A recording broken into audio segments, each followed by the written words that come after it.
England in possession. They haven't had much of this ball and at kicked all. It away again. Toby Flood. God's sake! Send him off! Send the dirty gate off! Get him off the field! That was diabolical! Wasn't rugby, so we haven't played a game of rugby yet. I think we might have to go out and train after this. Up and over and bloody head over biscuit. Very interesting, very good, yeah. Very good. 3 cheers for Zereli Bombo. Very good, very good. Tough day. Yeah, tough day, yeah. Hello and welcome to Linebreak Rugby podcast. I'm your host, Sav, and today we have a special. We're going to be talking about Christian Wade making a transition to the NFL. Sorry, I hesitated there, but I have a special guest with me. It's Sim. So, hi everyone, and what Christian Wade really should be doing is doing what I should be doing and making a return to rugby. Oh, really? You come down? See, we haven't talked about this beforehand.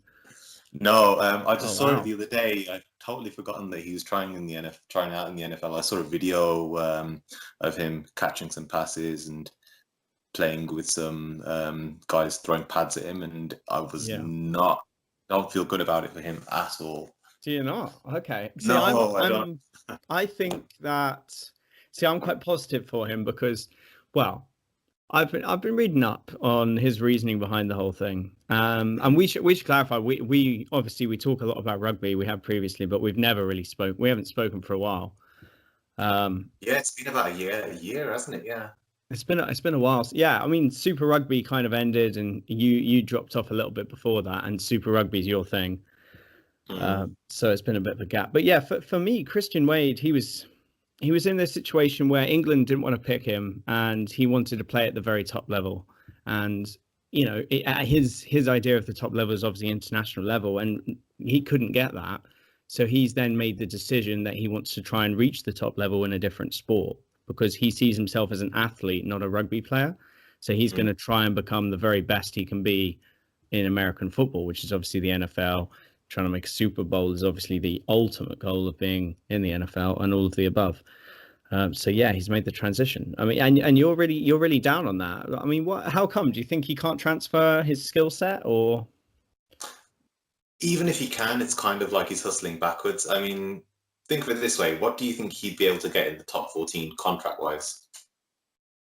I think we'd be surprised in the top 14. I know what you mean. He'd be getting a big chunk, but I think his motivation is not necessarily money. He wants that success and to be able to make that's fair. Yeah.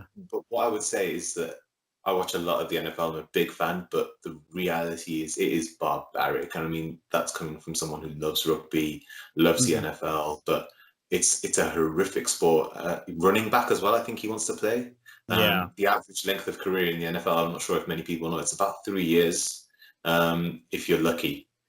Running backs get picked up off this free agent list when they haven't got a job 1 week. They've got a job the next week. They haven't got a job the week after that.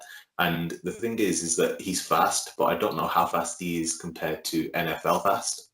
It's a whole new level of like, it's just something else altogether. And if you can't play, I mean, if he was younger and say if he was like 18, 19 and he's learning that skill set, because it's not only about running with the ball and making tacklers miss. It's about catching the ball, running your routes with precision, blocking pass rushes as well. Because he's going to have to be like a receiving style back, because I think he probably weighs about 85 kilos. Yeah, probably. See, if he was about 95 kilos, I think he could be a between the tackles runner, which would be getting the ball, pounding it through, and using his size and agility in that short space to try and make some yards there. But with his size and like he's going to be more of a finesse kind of player. You'd want him to be your pass catching player, and to be that, you really have to be able to block pass rushers as well, because they're going to be coming for the quarterback, and it's a passing game these days. And I mean, I just don't understand. Like, it's a bit late in the day for him. What is he now? 25, 26? I think he's 27. I'm not 100% on that. But, I mean, more power to him for chasing his dream, but it's a bit of a. I'm struggling to understand it really. My view set on it and my understanding is that he is aiming for that success, and I fully understand that. And also, there's this. So obviously, you've had Christian Scotland Williamson go over from Worcester. Sorry, he made that massive hit against Alex Reeder, who was playing for Wasps, and basically off the back of that, he went viral and decided he wanted the opportunity to go and play in the NFL, and he trialed out. And I think he's on a reserve team sheet, or he might be in some sort of extended squad at the moment. Yeah, probably a practice squad, I think. Yeah, maybe. I think he might have made it, but I'm not really sure. But my point is my interest in this is because every rugby fan, I would say globally, knows who Christian Wade is, because he's been on a Lions tour. He's got a big profile. He's a big name in rugby, and any team that picks him up is immediately going to get quite a lot of interest, just commercially, of people wanting a Christian Wade shirt, even if he doesn't do that well. I guess so. They could probably pick him up for like the same way that the 49ers picked up, I think it was the 49ers picked up Jared Hayne a couple of years ago. Exactly the same sort of mentality. They rolled him out for a couple of games in the preseason, I think. And then, looking at it another way, I thought that he might have been better served if he did want to play internationally to try and pick up rugby league instead then. But I don't know how anybody else feels about that. I mean, I don't really particularly care much for rugby league. It's nothing. I think it didn't interest him, and I think America's a new challenge, whereas trying to break in, kind of doing the reverse Jason Robinson or reverse Sam Burgess. Nobody watches it either, do they? So, well, you might as well move to Australia. It's not. If he wants a new challenge, he might as well have moved to Australia, done rugby league, and tried something new out there, which I think could have been an option perhaps for him. But he's chosen the more extreme route, which would have been this NFL move, which I personally really like his mentality. I like the idea that he's an athlete who is turning his trade and his skill set at a different challenge. I mean, if he is out there listening to this, Christian Wade, come to Super Rugby. There's a whole lot of franchises down under that will take you on, play you where you want to be played, play the way you want to play. And if you don't want to have loads of guys in helmets or jumping up and down doing choreographed touchdown celebrations behind you, come to Super Rugby. Yeah, I mean, there's that as well, because there are other challenges in rugby, but I think he was just. I've been reading an article today. I've been looking through some stuff today, and he was so fixated on being at the top, and I think England have really let him down in that respect, because the Lions obviously thought he was good enough. Warren Gatland and 2013, who was I should have looked this up. I forgot. Did he go on the 2013 tour? He's been on the Lions tour. I'm 100% sure he's been on the Lions tour. Because he didn't go to New Zealand, did he? He didn't go to New Zealand, no. I'm sure he didn't go to Australia. I know he went. I'm pretty sure he went, and Christian Wade was called up as injury cover. There you go. He was called up. So he went on Lions tour, which is, in rugby, a Lions tour international level. That's as high as you can kind of get. And it was like a 1 year period where Marlon Yard was better than him, but he's better than Marlon Yard was otherwise, right? He's a lot better than he's a lot better. Marlon Yard's made how many England squads over like two different instances in his career? But I remember he's made quite a few, and that's only down to the fact that he's like a couple of inches taller, and I think it's a fair few inches, but that's really been his. It's frustrating for Wade. I think he must be one of the most kind of blue-balled rugby players ever, because he has the complete skill set, really, but is just this fixation on his height has really destroyed, coaches' images of him. It's one of those things, isn't it? I mean, physicality, your attributes at the end of the day, I think a lot of people have a thing where you can be small, but they have a cutoff.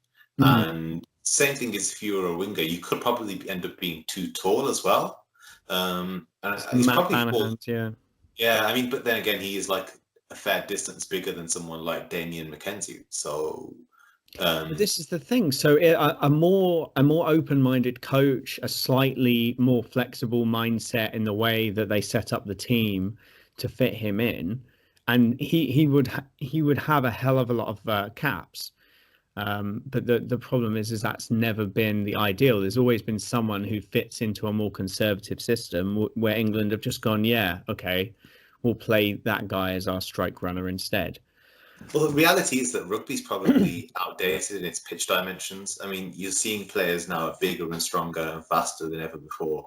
And the pitch should probably be a little bit wider and a little bit longer to force them to become a little bit lighter again.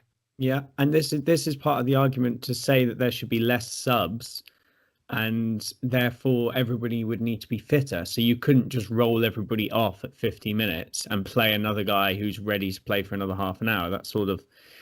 That dynamic is they think would be a way of fixing things, forcing them to be less subs. Yeah, I guess, or you could even put the game up to 90 minutes as well and put it 45 aside. Yeah. Run. The interesting thing for me, in terms of Christian Wade, is that his skill set has been so, I wouldn't say varied, but it's progressed incredibly well. When he first came on the scene, everybody just saw him as this amazing ball finisher. Who he had some ball playing ability, but he was mainly just absolutely rapid, evasive, and could catch anything particularly, but wasn't particularly good with hands, and his kicking was only okay. And then he's progressed, and you watch his highlight reel that I'm probably looping over the top of this, and there's a number of kick throughs that he gets on the end of, whether he's done it himself or other people, and also there's a whole section of his career where he played sevens. So he's played Premiership sevens for Wasps with Daly and Simpson and Robson, and they've absolutely dominated. And that's quite a fitness-based thing. And obviously in the NFL, that has no real, bearing, or it's not warranted. You don't need to be that fit for longer than 30 seconds. I think he could probably do something as a kick returner, given when you catch the ball in space and you're going to be able to have people make blocks for you that you can't make in rugby. But the thing that he's going to have to get used to is that it's a very different style of running, whereas in rugby you might be able to step to step and then sidestep someone and then run past them because they're looking to grab you, bring you down and keep hold of you while you do it. Yeah. But in the NFL, they're going to come from all angles. They're going to come flying in, shoulders, into your legs, no wrapping the arms high. Yeah, they can hit you in the air. And they're just going to be trying to bring you down. And so what you got to do is make sure you make your cut. And as soon as you made your cut, you've got to go. So it's going to be a different style of run. That's it, yeah, and just follow through. But I wonder if he's ever thought about playing on the other side of the ball, because it looks like he's trying as a running back, but maybe he could have tried to play as safety, but I guess he's too small. I think he's a little bit too small. I think his tackling ability, though, is something that might be underrated, because he's a rugby player. He will be making consistent tackles on an American football pitch, but I don't think they would like him in that role just because, he's slightly too small. Do you know what I'm still waiting for is an international class 10 to decide when they're about 34, 35 years old. It's just to hang up their boot and make $4 million a year just kicking in the NFL. I'd love to see it. Carter got offered it, didn't he? I don't think he had the leg anymore, though. No. He was offered it a little bit earlier as well, though. Yeah, he got offered it, and I personally don't think the transfer is very good. Like the skill set is a bit different. I think they could do it, but I really do think there is something different kicking in American football, because I mean I've only done it a couple of times. I went over to Canada, so whether it was American football or Canadian football, God knows. But we had a mess about over there, and it didn't feel the same, So it would take some adaptation. Which could you imagine, say, if Franz Dane decided to become a punter in the NFL? I mean, the ball would just not come back from orbit. That's it. Yeah, and that's what they want. They want you to kick the ball far, kick it high, so that they've got time to get the players underneath it. But there's a whole lot of things in the NFL that are changing now. You're seeing a lot more things that you never used to see, and I think it's only a matter of time before they. Yeah, exactly. So I think there's only a matter of time before you start seeing people try that, because there's only so many ways you can get an edge over a defense, and they're going to be trying to do it sooner or later. There was it's only been like a couple of instances that I can remember where anyone's tried it, but sooner or later someone's going to do it, and it's going to make everyone want to do it then. Yeah, well, one of my all-time favorite things about the NFL is the number of ways that they do try and innovate to be better than the opposition, because rugby, I feel like we're in a very defined set of parameters where people view. There are like George Smith when he decided that he'd put his hands on the ball in the ruck and force a turnover because he found a loophole in the laws. I feel like we talk about how there's loads of loopholes, but the reality is we don't really innovate that often. Whereas the NFL, there's always someone trying to pick apart a new way of doing it because they analyze it so aggressively. I think the other thing is that they have so much such a high competitive level at high school and at college, and it's there where the things get tried out. They try them out for years and years and years, and then people in the NFL are always saying, "Oh, it won't work. It works in college. It won't work here." And then until somebody does it in the NFL, and then they do it again and again, it keeps working, and then everybody tries to do it then. Whereas we don't really have that in rugby because you don't really have that level of competition where there's so many talented players and talented coaches beneath the international level where they're trying things out all the time. I mean, that's true. Yeah. And the interesting thing about that is obviously people are the same. I mean, there's a lot of mystique that gets put on professional football players. But the reality is or professional NFL football players and professional rugby players, but the reality is that they are still just human beings, and what worked on them when they were 18 might work on them when they're 23. You know, if they're playing high school or college ball and they move up, you'd think maybe they'd be better, but you do a trick play, it's a trick play regardless, you know? Yeah, it's one of those things, and it's kind of pejorative in the NFL. The way that they see it is that if you do a trick play, it's kind of like, oh, you had to resort to that, and then it's seen as a negative. It's because you weren't good enough, so you had to resort to it. Whereas rather than seeing it as something, you pull this off. So that's interesting. In rugby, I think the scope is a little bit less because in the NFL, you're really playing with all of the field on every single play. Whereas in rugby, you can only move in a finite different number of ways. You can pass the ball backwards, try and make a run yourself, or kick, right? So it limits your options as to what you can do and how much of the pitch you can use when you're comparing it to the NFL. Talking about limited options, so imagine we get Wade, you know, he goes over, he trials well, he gets picked up. I think his style of attack, so if he's running from, is it kick return? Is that what you're on about? I think kick return is just when you take your kick off and you're trying to run it back. But I think he wants to play his main position will be as a running back. That's what he'll be aiming for. Right. Well, I mean, I think I agree with you in that he'd be a better kick return because if you watch the way he played rugby, he wasn't really a guy like Daly or Russell or a fly half or a 12 who would like sell a dummy, because dummies wouldn't work in the NFL, if that makes sense. Yeah, that's it. People don't care. So Wade's style is to try and actually just hold the ball and beat people. That's what he did. And obviously he wouldn't be able to kick it through or whatever, but so that style in itself does suit an NFL kick returner or possibly a running back. I'm not as au fait about the running back. Looking at his drills that he was doing, he was definitely trying as a running back. The only thing is that I mean, for him, he's got to focus on the ball possession is much more important in the NFL than it is in rugby. Yeah, I saw that video. In the NFL, it's just almost catastrophic. Whereas if you lose the ball in rugby, it's okay to turn over.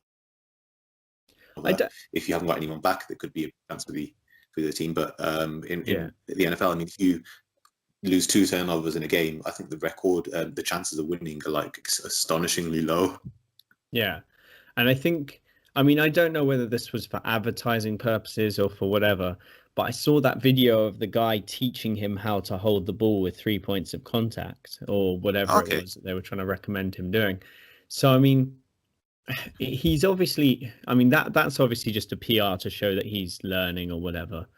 But he, I don't know if that will actually be a perceived slight rather than an actual slight on him. Yeah, so I think it'll be, I mean, once he gets into the swing of things, it'll be one of those things that can, if he is looking at like he could make it, that could be one of the things that could make him or break him, is his ability to hold onto the ball and keep it secure and not put it at harm's way. So to keep it, they tend to keep it tucked really tightly into their body just to make sure, because there's a lot of people trying to punch it out, rip it away, things like that. So it's very different style of running. I mean, they tend to run a little bit crouched as well, leaning with their shoulders forward. So it's rather different, and all your tacklers are going to be coming from, say, all angles as well, because some of those guys are really, really fast. I mean, I'm counting the numbers here, and I think I've got 14, maybe 15 people that have successfully transferred from a code of rugby, so rugby union or rugby league, to NFL, and that's dating back to like early 1900s. And who's the most recent? And the most recent is it Nate Ebner or Christian Scotland Williamson, whichever one. Nate Ebner's he's a special teams player. They use him because he's got his background of running around making tackles to tackle players on the kick returns. USA Sevens, yeah. Yeah, so he played for the Patriots as a special teams player, and he was quite highly regarded. But he didn't play most of the facets of the game. He was just mainly as a special teams player, as a blocker on special teams, or as a gunner on punt returns and things like that. So they used him, I think, more because of his just all-around ability as a defender, as a tackler. Any others other than him? Of note, I mean, we've got Hayden Smith. From 2012, 2013, he played a season. I mean, the problem is that there's such a low amount that we've got Gavin Hastings, who played in the European NFL League in the 1990s. You know, I mean, there really are so few players making this transition successfully that they're including really obscure kind of end of career playing, you know, at European American football. It's quite a low number of people. We've got rugby league. Obviously, we've got Jared Hayne and Jordan Malata. I don't know who that is. I think he's that huge. I think he's that absolutely huge guy who used to play rugby league. I think that's the one. And they because I saw him on I've forgotten. I don't know if that's how you pronounce his name. So sorry for anyone who's been following this better than me. But I think he's absolutely massive, and he played for South Sydney in rugby league, and he got signed off the fact that he was just huge, big carrier. And I don't know how he's doing now, but he's made his American football debut last year, so he's playing for Philadelphia apparently. I've just got it, here. So he hasn't played any games for them. Oh, okay. He was a 7th round pick. I think he might have even been. He's on injured reserve. He's played no games. He's injured reserve for the year. So. Maybe in the future he might get a game, but he hasn't played any yet. All right. Yeah, so it's a difficult transition because the ball's the same shape. Everything else seems to be very different. I think Wade has set himself this absolutely monumental task, and it's not late in his career, because his career still has prime years left. I suppose you could say he's got 5 years. 32, maybe you'd be looking to wind up, maybe a little bit longer, but theoretically 5 years, and then that would be a retirement in some sort of expensive French south of France situation. Yeah. But then you look at that and you compare it to someone who, I don't know, Chris Ashton or someone. If he tried to make the transition, people would be thinking, this is a bizarre move.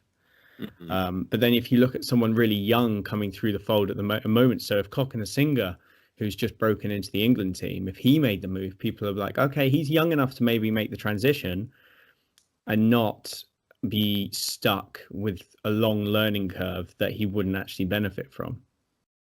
No, it's true. Yeah. I mean, the other thing is, though, with the NFL is that even if you do make it, it wears on you so much, and the CTE issues and the career length, it's such an attractive sport if you're picking it up at a late age when you already have a career in an elite sport, as an elite athlete in a sport somewhere else, in a less physically taxing sport. And rugby is less physically taxing, I think.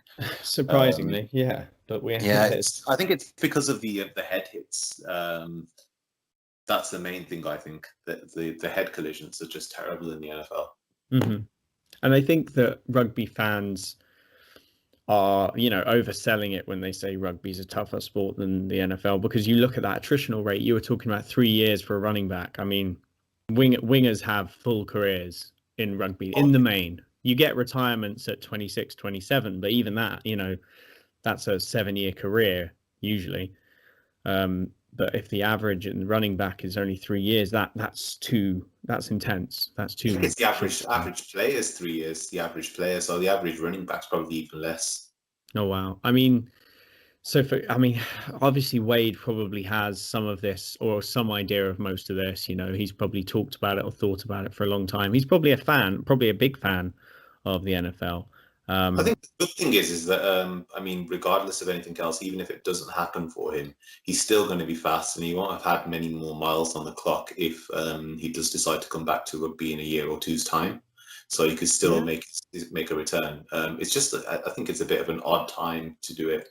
But I guess, like you said, he's made his decision, hasn't he? So and you can understand it in a way. If he's not going to be able to play for England, then maybe he does want to try something new. It's just a that's a way. Dai Young came out and said, "Look, it's nothing to do with Wasps. Wasps can't change the fact that England aren't going to pick him. So we're going to let him retire." That was basically the be all and end all of that conversation, which I think is honest from Dai Young. I'm not at the moment. Dai Young's making a lot of noises that I don't agree with, but in that particular case with Wade, they were quite reasonable. Let him retire. Let him go and try and play in the NFL and try and achieve his dream of kind of reaching the top level of sporting achievement. So it's interesting. I'm kind of excited though, because if he gets into a team, I will genuinely follow that team because I'm interested in Christian Wade's career.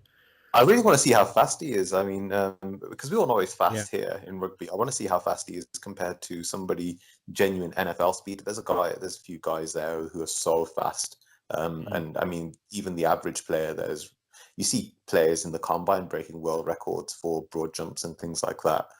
So there's a lot of great athletes out there. I just want to see how fast he is, considering, I mean, we always say that he's really, really fast as a rugby player, but it'd be a bit humbling, I think, if somebody just runs him down from behind.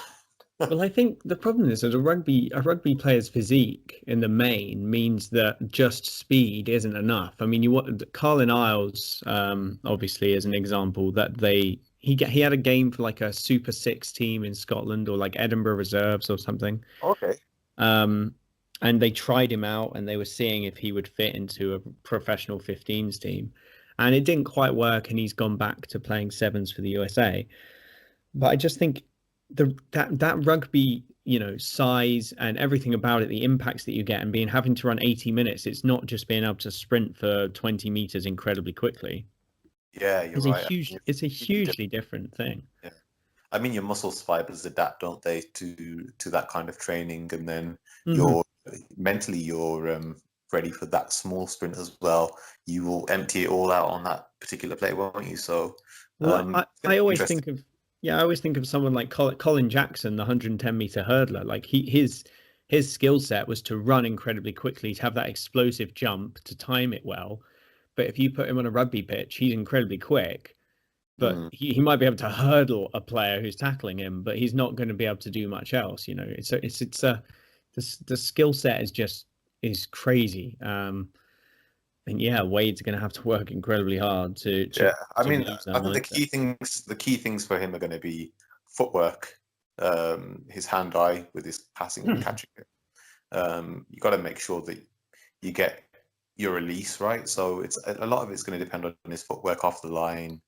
See if he can get into some space and catch the ball. Because I think he'll be able to. If he can't catch the ball as a running back, then I think his career is going to be very limited if he does manage to get onto a team. But if he can catch the ball as a running back and block, even if he can't run the ball great, he'll have a couple of years at least, probably, I'd say, if he can catch and run with good footwork on a good precise route, then no reason why not.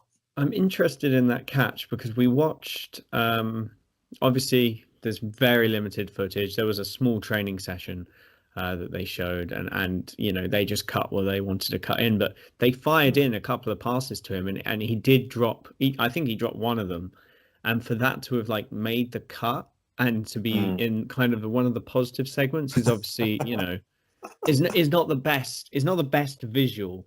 But again, it's just a random cut that they've put together quickly to try and publicize him. But that's obviously going to be a big point of interest. That catch, it's a very different hard spiral coming at you. We had a guy on on my team back home who played a little bit. He was quarterback and safety. You know, they doubled up back in the day, and it was just a London NFL team or a London American football team. But he came to rugby and practiced us, and we ran routes for him. And the thing that I couldn't get my head around, and it took me a couple of turns of actually running it, is that you cannot actually break your route because he's going to throw where you're going to be. Exactly. He can't anticipate you juking a player and then throw it over the head. It doesn't work like that. So I really had to work that. As planned, yeah.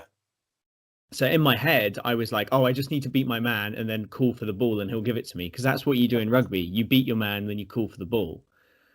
But it doesn't work because you beat your man and then he's thrown it to where you're meant to have run to, and you're not there because you've done it some differently.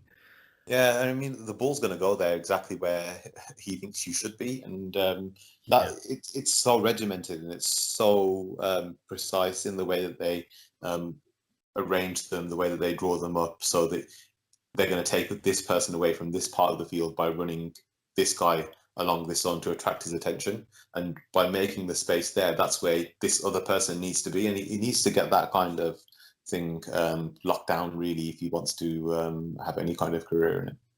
So are you knowledgeable about the trials and the way that he'll go through the draft and everything? Is there a specific moment that we'll watch? Through the draft. He won't be going through the draft because I don't think he'll be eligible for the draft because considering age and considering entry route. He'll probably go on to some practice camps. So what happens is in June, July, they have OTAs and voluntary training camps where players who didn't get drafted, so free agents who are not contracted to anybody, go and they train with the team and they compete and they try and get picked up and signed to a free agent contract. Now, if you get signed to a free agent contract, what they tend to have is they'll have 100 players, and then eventually they've got to cut those 100 players down to 53. Okay. So then you go through training camp with your teams and they cut them down to 53. They have like a practice squad as well of a few extra players. Yeah. So if there's any players that they want to sign to the practice squad, they can't play for the team, but they practice with them and everything. They get paid, but they can be signed by anybody from the league if you're on the practice squad. So you're open. But that'd be the main point. Yeah, he needs to get into a camp first with a team, and then see if he can make a 53-man roster. So obviously we don't know if he's managed to make contact with a team or anything, but I feel it would be incredibly unlikely for him to have just retired without. Maybe I'm being naive. Maybe he has done this. Retired without having some sort of contact to at least get in the door somewhere. Well, how long ago did he retire? It was a while. It's a mid-season thing. I think it was in November. So this podcast is slightly late, but so put it this way: he retires mid-November. Let's say it comes to June, July. He hasn't got a place in a team. He could click his fingers and get signed in the Premiership, couldn't he? I think he could. Yeah. No, so he's retired. He retired in October, 24th of October. This is the article that's come out. And I'm guessing that if he did want to come back, then Wasps probably have some kind of clause where they agree to him retiring subject to re-signing with them if he ever did decide to start playing rugby again. He got the rest of that contract. So, I mean, I guess he's kept his options open in a way, because really with an NFL contract, it's not guaranteed anyway, especially if you're going to be a free agent running back. You'll get a minimum contract to begin with.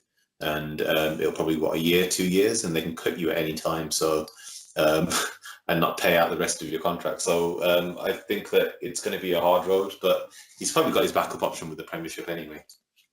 I think it'll be interesting, obviously, if that happens. This is the other guy. So, former England 7-star Alex Gray made the transition, and he's with the Atlanta Falcons practice squad. Okay. So he was the England Sevens. He used to play for London Irish. He was the captain of the London Irish Sevens team. He looks like a very, very good rugby player, and again quite young. And he's made it to the Atlanta Falcons practice squad. I think I don't know if he's playing he was a number 8, so he was a bigger build. And maybe a linebacker. Yeah, exactly. I'm kind of seeing Christian Scotland Williamson and him as being they're the bigger guys who you can put in at linebacker, who you can put he's in. He's a tight end, yeah. So he's a tight end. He's got 6'4", 105 kilos. So the bigger guys, I feel like the transition is slightly easier because the skill set, not that it's lower, because you've got to be physically strong and get your positioning right and everything. But if you're big, you're big. Yeah. And therefore, if you're good at hitting, then you're good at that. And you can go into anything and do that. Whereas it looks like, by the looks of things, that Gray's been signed to a training development future contract as well. So it looks like some of these guys who are a little, he's 27 as well, but it's these guys, they're kind of, their positions tend to be a bit more valuable than a running back club. This is the thing, is why I was a bit confused about Wade, is that running back is the least valuable position, because it seems like teams, when their running backs, their first, second, third choices get injured, they can just pick one up. Somebody who's not in the league, they'll pick one up who played in college, who's bounced around as a free agent, doesn't really have a team at the moment, and start him, and the next thing you know, he has a great game the next game. And it's remarkable. It's like, imagine the football equivalent of, oh God, our right winger's injured. Let's just pick up this right winger off the street, comes in, gets 2 football. You wouldn't really see it happening in other sports. Quite rare. In the NFL all the time. Just a kind of sidebar. I think the only time that we've kind of seen like a really young player come in to fill a gap was Rashford at United, and suddenly he was like he was just awesome, and he came through very young, and was given that opportunity. But but again, he's come through the academy. It's not like he came from nowhere. Yeah, that's right. He's just not off the scrap heap. I mean, if you look at the Rams this season, the LA Rams are in the Super Bowl now, and they've got Todd Gurley, who's an amazing running back, and he was highly drafted. I think he was 3rd overall a couple of years ago. Yeah. He's had his injury problems, and what they've been doing is keeping him sat out and resting him a little bit as the season goes along. He was injured at some point in the season. They decided, well, we're not going to give him a heavy workload. So they got this guy called CJ Anderson as a free agent. So CJ Anderson was just available. And CJ Anderson was a starting running back for a Super Bowl winning team in 2015. See, that's quite crazy. Yeah, but so maybe that comes double-edged. That comes double-edged because they're so picked up randomly. Surely that means that Wade might be able to do it. Maybe it's one of those things. But I guess the thing is if CJ Anderson's available as a free agent and Christian Wade's available as a free agent, you're probably going to pick the guy who's won in a Super Bowl. Sure, but you're talking about they have a high turnover, they have a high ability for thing, and they're a low kind of value. Therefore, Christian Wade, if he shows himself to be really good, a team might look at that and go, you know what, we're going to get quite a bit of sponsorship off this, or not sponsorship, at least PR in the UK. That's a new rich market, Brexit notwithstanding all of that nonsense.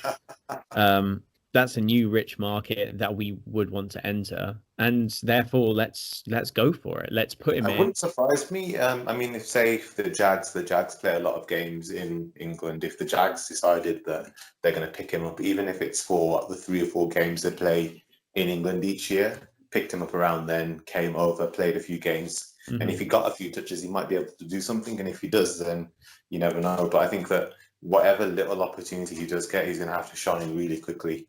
Otherwise, they do discard people faster than anything you've ever seen, really. Yeah, I mean, imagine it's more brutal. We've just been taking the mick out of Haskell a little bit on Twitter, but does he still play? Haskell, yeah. I mean, he got semi-booted off Wasps because they didn't want to pay his salary anymore, and now he's playing for Northampton. I think he's injured. He's perpetually injured at the moment. Yeah, so nothing's really changed then. No, not really. He's just still clinging on to his career. But as he said, the brutality of high professional sports is that when you can no longer do your job, they say we're not giving you any more contract because you're not doing your job. You're not able to run around anymore, so you're out. And that there is a lot of truth to that still, and that's why a lot of people buy into the Haskell message, I suppose, because there's a little bit of truth in what he says in that respect.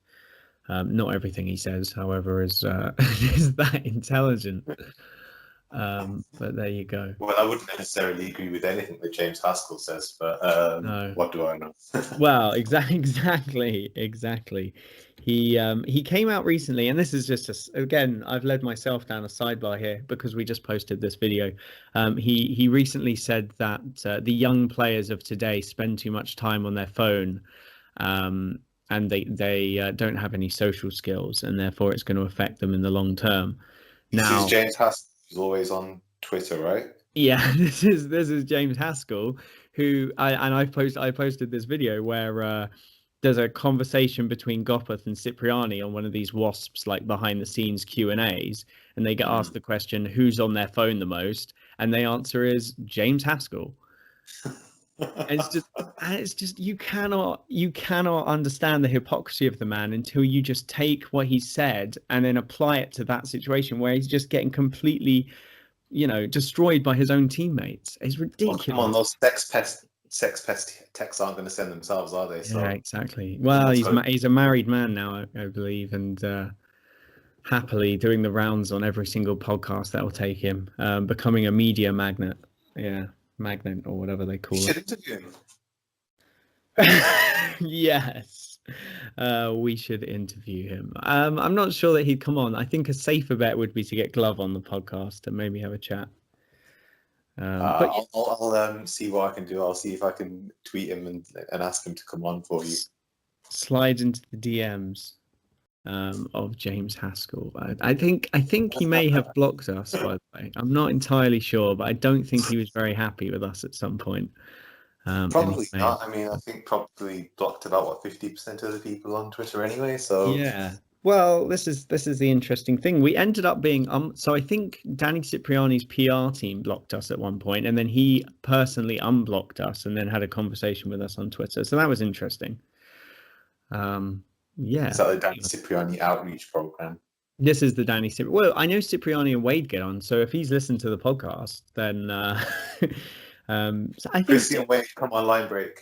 Christian Wade, come on, Linebreak. We want to chat. I mean, Sim might be down on you slightly, but I'm actually hyped and I'm following everything you do. I'm down on the NFL. I'm going to watch it for another season, maybe 2 tops, and then I'm going to give it a day. Oh, really? Yeah, it's one of those things. You can only watch it. America's incredibly racist. And they don't really give a shit about the health of their sports stars either. So, there's only so much you can watch when somebody's ACL gets torn out, and then it's like, okay, yeah, then the fans saying, oh, we're going to cut him. We can't have his salary on the books anymore. Contract's not guaranteed. And it's like more onto the scrap heap. And then you get these guys who've got brain damage at, 35 years old. How many American football players kill each other or kill other people? It's after the fact. There's something, and there's something going on because basketball players don't seem to do it, baseball players don't seem to do it, and it seems just to be the NFL. So, there's only so long you can support it, right? It scrambles their brain. And I'll be honest, I've had these thoughts about rugby as well, and this isn't the podcast that I was planning on having, but I've had similar thoughts about rugby. I think there is a mood and a shift in rugby that the NFL can't claim to have. But yeah, I've had the similar thoughts. I don't think rugby has gone the same way in the fact of after the fact that, people, men and women are being killed or killing people. But the number of early retirements, concussions that are affecting lives and injuries, I mean, it's incredibly high. We tried to make a list, or I tried to make a list with Ed the other day about it, and it just seemed too long. There were too many people that had retired early, and it was just getting beyond a joke. I was just adding to the list constantly. Yeah, you could make like a whole competition of teams, couldn't you, really, with the amount of players who've had to retire early? I was looking earlier at Super Rugby teams for next season, and I was trying to look for Reg Goods, and I couldn't find Reg Goods anywhere. And then it dawned on me, to retire. Yeah, I think so. A concussion, I think, and he never recovered, and or either that or a neck injury, or maybe like a double broken leg. Yeah, and then there was a couple of Highlanders players, and it just seems like it's a really short career. And it's tragic when any of them Reggie Goods probably could have became an All Black, and but even then, like concussion with lingering issues, it's just horrific, isn't it? Well, we were so worried about Dane Coles because he's just the one of the best hookers of all time. I think he redefined the role, but he's one of and same as Ben Smith. But they both had huge problems. Well, Ben Smith's ended up being an inner ear issue, and it was versatile, wasn't it? Mm. Yeah, and Dane Coles is obviously it was a concussion and long-lasting effects on him.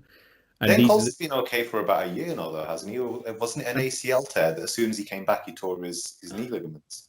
I'm not sure actually. I Now know you've said his that. knee ligaments at some point, but he definitely was out for about a year with concussion. But I think he's been out for about 2 years until late autumn last year. Yeah, which is just gutting because Yeah, and rugby is the lesser destructive sport theoretically than the which NFL. is one of the things why I think that they should just make the pitch bigger. The players before, they were fatter, they were slower. You didn't need as much space. They couldn't cover as much ground. And I mean, if you made the pitch a couple of meters bigger, a couple of meters wider, longer, you just add that much more square footage onto it. But smaller players would be able to play, bigger players would have to lose weight and probably decrease injuries, maybe.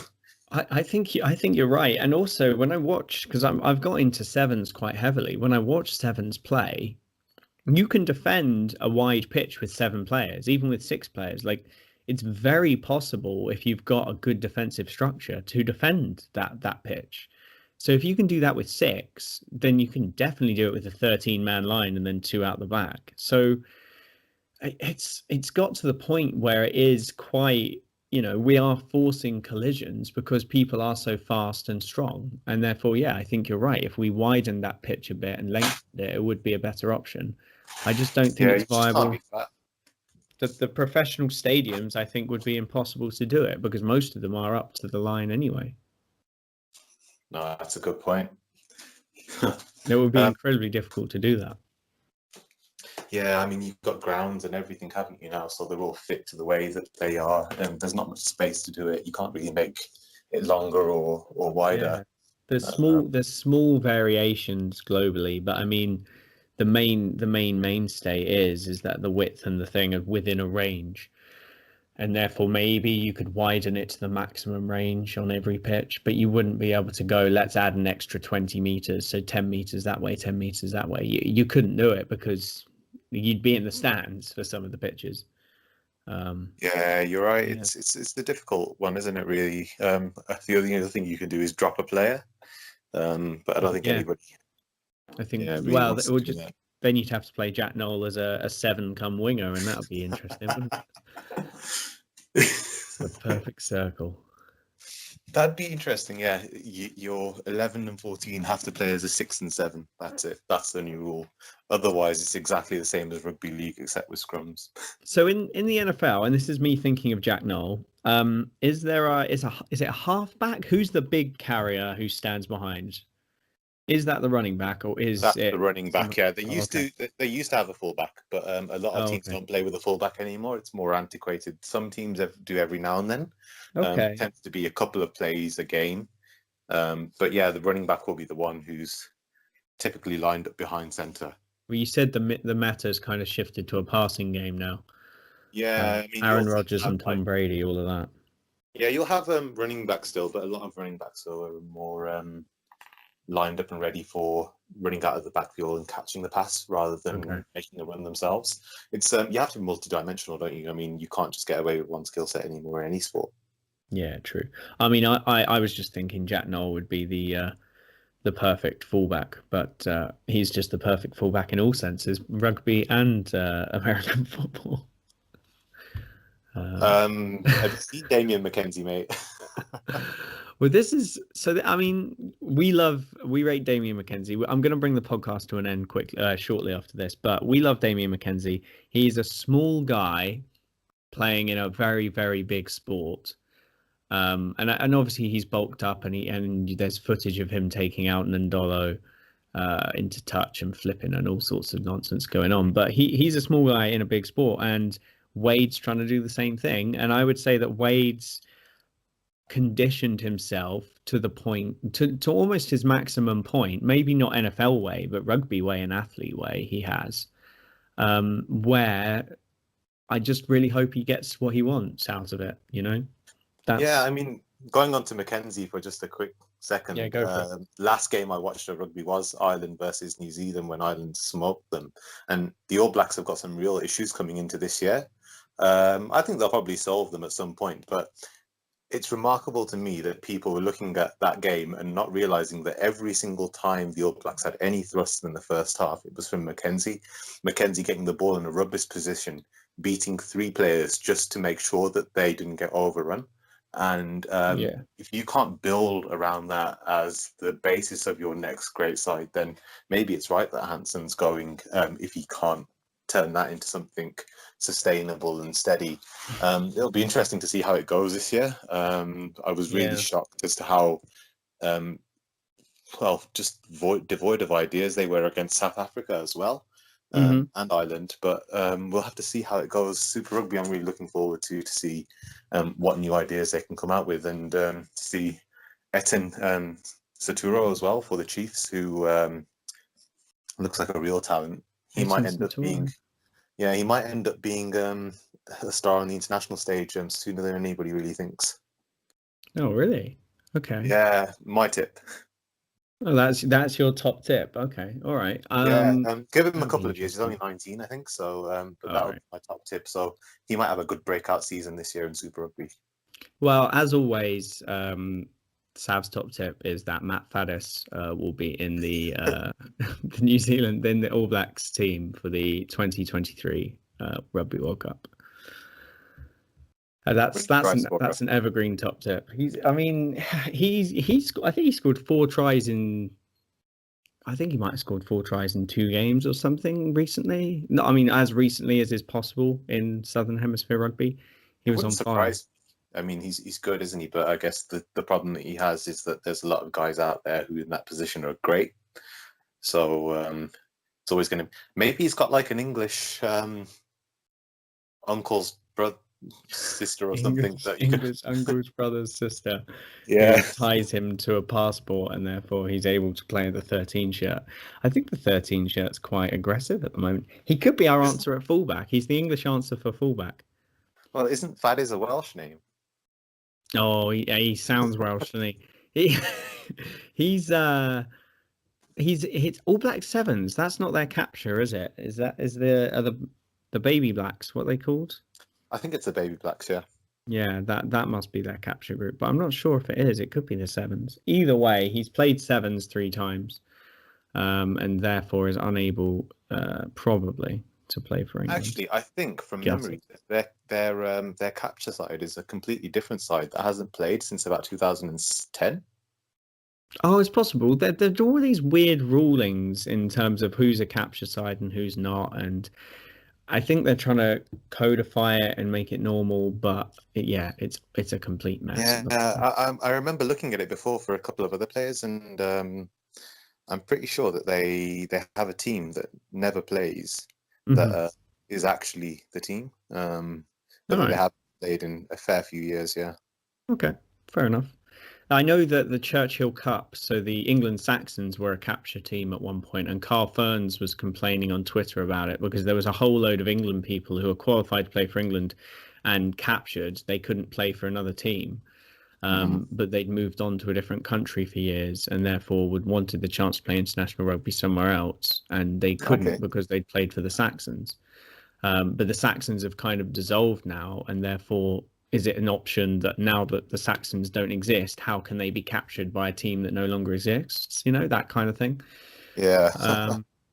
So yeah, that's been a point of contention for a couple of players. Obviously, they're in a very unique situation, but yeah. We should probably wrap up because we've talked It's been a while. It's been a long one. It has been a long one, but it's been a while, and we do need to get you back on to a more traditional Super Rugby podcast, I think. Yeah, well, I'll watch some games first, and then hopefully do something along the lines of a preview. Yeah, please do, because I'm hyped for a preview, and you've already managed to pick out a name that I hadn't even seen, and it's very possible. Wow, are you into doing fantasy this year? Obviously, we're both very busy. I never am, but I always do. So. All right, so there might be a Linebreak Fantasy League being set up of some sort somewhere, of which we will link on a form of social media that you are following us on. I wonder if I probably won last Twitter. year. Probably not. Yeah, there was. I mean, I dropped out pretty early on, I think, as to whether I was forgot changing to change team. my team at some point and then just never got back into it. But Yeah. that's usually the way it goes. But I'll have to have a look. Yeah, exactly. Right. It's been the Linebreak podcast. I've been Sav, and that's been Sim. And hopefully Sim's recorded this perfectly, and it's going to come out just 10 out of 10.